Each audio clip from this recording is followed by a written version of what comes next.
En los valles fértiles del Bajío, donde la tierra es oscura y generosa, se encontraba el rancho San Miguel.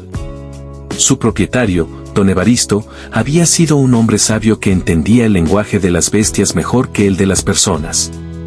Evaristo levantó su fortuna criando ganado lechero de primera calidad. Sus vacas eran famosas en toda la región por su producción y su nobleza. Don Evaristo tenía 2 hijos, pero como suele suceder en estas historias, sus corazones apuntaban a nortes distintos. César, el mayor, veía el rancho como una fábrica de dinero. No le importaba si los animales sufrían o si la tierra se cansaba, solo le importaban los números en su cuenta bancaria. Era impaciente, vestía siempre ropa de marca y despreciaba las tradiciones antiguas. Mateo, el menor, era la sombra de su padre. Creció entre los corrales, ayudando en los partos de madrugada y curando pezuñas infectadas. Mateo no veía ganado, veía seres vivos que Dios había puesto bajo su cuidado. Era un muchacho tranquilo, de pocas palabras, pero de una fe inmensa. La muerte de don Evaristo llegó de repente, como un rayo en cielo despejado. Un infarto fulminante se lo llevó una tarde mientras revisaba los potreros. El funeral estuvo lleno de gente que respetaba al viejo, pero César apenas podía disimular su impaciencia.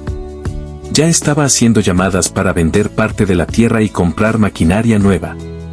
Una semana después del entierro, César, asumiendo su rol de hermano mayor y administrador, citó a Mateo en los corrales principales para dividir la herencia del ganado.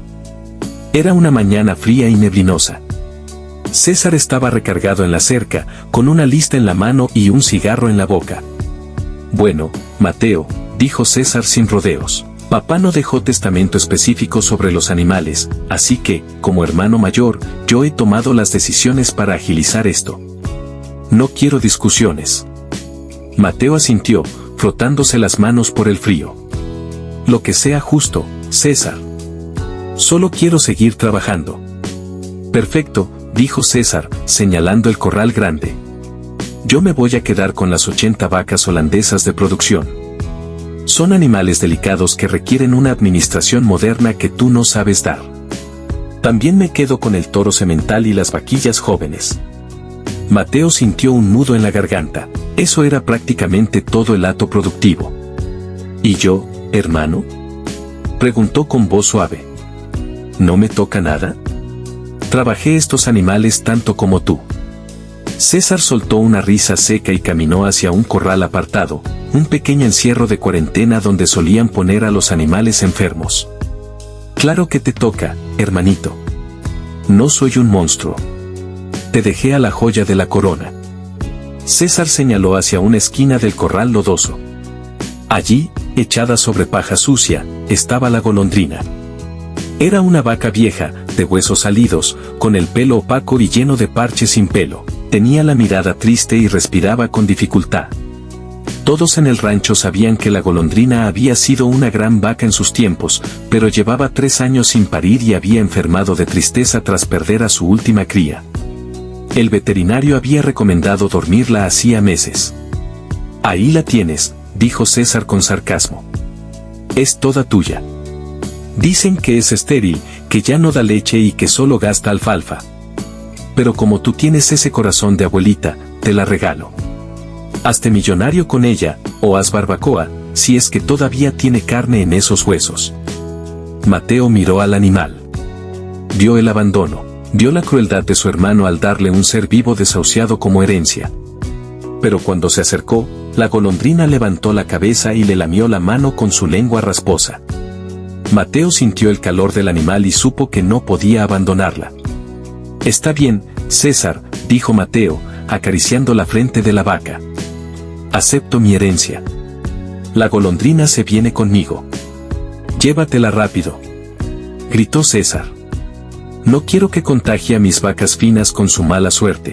Mateo ató una soga suave al cuello de la vaca vieja y comenzó a caminar hacia su pequeña parcela, un terreno humilde a las afueras del rancho que su padre le había dado en vida. El camino fue lento. La vaca se detenía cada pocos metros, agotada. Los vecinos que pasaban se reían. «Oye, Mateo», le gritaban, «¿a dónde llevas ese esqueleto? Te va a salir más caro el entierro que la vaca». Mateo no respondía. Solo le susurraba al animal: ánimo, golondrina. Vamos a casa. Allá nadie te va a mirar feo. Los meses siguientes fueron de lucha silenciosa. César, con su ganado fino, empezó a ganar dinero rápido, pero también a gastarlo. Compró camionetas, remodeló la casa y despidió a los peones viejos para contratar gente barata que no sabía tratar a los animales. Mientras tanto, Mateo convirtió su pequeño establo en un hospital. No tenía dinero para el veterinario caro de la ciudad, así que recurrió a lo que sabía. Preparaba atoles calientes de maíz molido y melaza para darle energía a la vaca. Buscaba hierbas en el monte para desparasitarla naturalmente. Pasaba horas cepillándola, quitándole las garrapatas una por una con sus propias manos, y hablándole. Tú no eres vieja, golondrina, le decía mientras la cepillaba. Solo estás cansada. Dios te va a renovar las fuerzas. Eres una criatura del Señor y Él no hace basura. Poco a poco, el milagro del amor empezó a notarse. El pelo de la golondrina recuperó el brillo. Sus costillas dejaron de marcarse tanto. Sus ojos, antes vidriosos, se volvieron vivos y atentos. Empezó a comer con ganas. Sin embargo, el pueblo seguía diciendo que era una pérdida de tiempo. Esa vaca es estéril, Mateo. Nunca te va a dar nada. Es un pozo sin fondo, le decían sus amigos en la cantina. Incluso César, cuando se cruzaban, le preguntaba burlón: ¿todavía vive tu mascota? Avísame cuando se muera para mandarte los perros. Pero Mateo notaba algo. La panza de la golondrina estaba creciendo. Debe ser que está comiendo bien, pensó al principio. Pero pasaron las semanas y el vientre seguía abultándose. Mateo no se atrevía a tener esperanza. Es imposible, se decía, el veterinario dijo que su matriz estaba seca. Además, no había toro en su terreno. El único toro era el campeón de César, que estaba a kilómetros de distancia, encerrado bajo 3 candados, o eso creían. Una noche de octubre, se desató una tormenta eléctrica sobre el valle. El cielo rugía y la lluvia caía como si fuera el diluvio universal. Mateo estaba en su cama, rezando el rosario, cuando escuchó un mugido profundo, un sonido de angustia que venía del establo. Mateo saltó de la cama, se puso sus botas de hule, agarró su lámpara de aceite y salió corriendo bajo el aguacero. El viento casi lo tiraba. Al entrar al establo, encontró a la golondrina echada, respirando agitada, empapada en sudor. ¿Qué tienes, niña?, preguntó Mateo, asustado. Pensó que era un cólico, que la vaca se moría. Pero entonces vio las señales.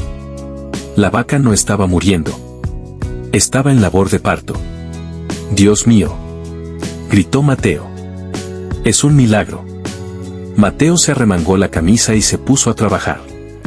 El parto venía difícil. La vaca era mayor y estaba agotada. Mateo le hablaba, la animaba, empujaba con ella. «Tú puedes, golondrina. Un esfuerzo más». Después de una hora de lucha, nació un becerro. Pero no era un becerro común.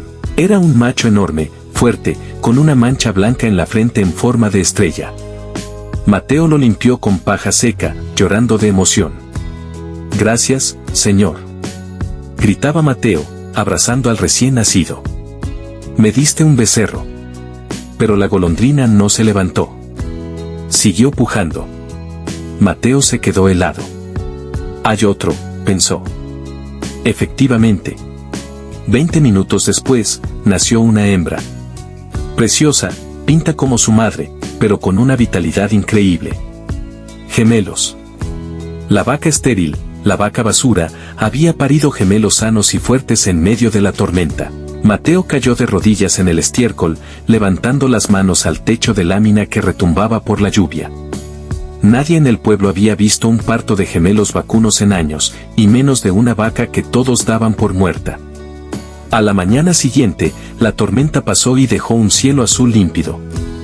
Mateo sacó a la golondrina y a sus 2 crías al pequeño prado húmedo. El sol los iluminaba.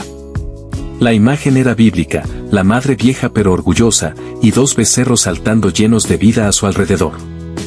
La noticia corrió como pólvora. Los vecinos venían a ver el milagro. No lo podían creer. César se enteró al mediodía. Estaba crudo por la borrachera de la noche anterior. Cuando le dijeron que la vaca vieja de su hermano había parido gemelos, se puso pálido. Subió a su camioneta y manejó a toda velocidad hasta el terreno de Mateo. Al llegar y ver a los becerros, César reconoció de inmediato la casta. Tenían la estructura ósea y el porte de su toro campeón. Recordó que, hacía 9 meses, su toro se había escapado una noche y había roto varias cercas, pero nunca imaginó que hubiera llegado hasta donde estaba la vaca vieja. La avaricia se apoderó de César de nuevo. Se bajó de la camioneta gritando: «¡Esos becerros son míos!», bramó César, espantando a los animales. Mateo se interpuso entre su hermano y la vaca. Estaba tranquilo, pero firme como un roble. «Buenos días, hermano», dijo Mateo. «¿A qué vienes gritando?». «Esos animales son hijos de mi toro», reclamó César. «Esa vaca es mía, era del rancho principal. Tú solo la estabas cuidando. Me los llevo ahora mismo». Mateo negó con la cabeza, despacio. «Te equivocas, César. Delante de Dios y de los hombres, tú me diste a la golondrina. Dijiste, y cito tus palabras, es toda tuya, hazte millonario con ella. Me la diste porque pensaste que era basura. La despreciaste. La condenaste a muerte». Mateo dio un paso adelante, mirando a su hermano a los ojos. «Yo la recibí. Yo la curé. Yo le di de comer cuando tú te burlabas. Y Dios, que es justo, vio mi trabajo y tu desprecio.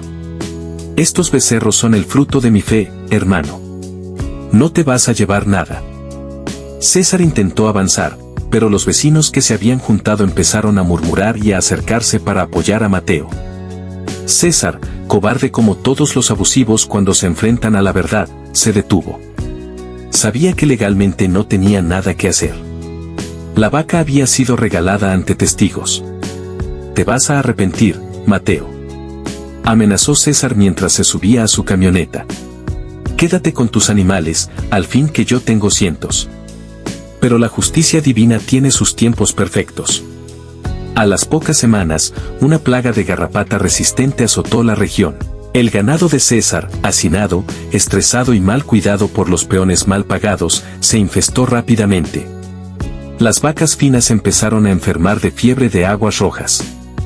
A pesar de las medicinas caras, César perdió más de la mitad de su hato. El resto tuvo que venderlo a precio de remate para pagar sus deudas de juego y alcohol.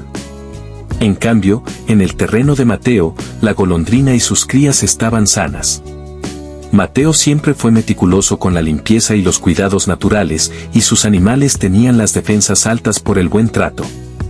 Los gemelos crecieron.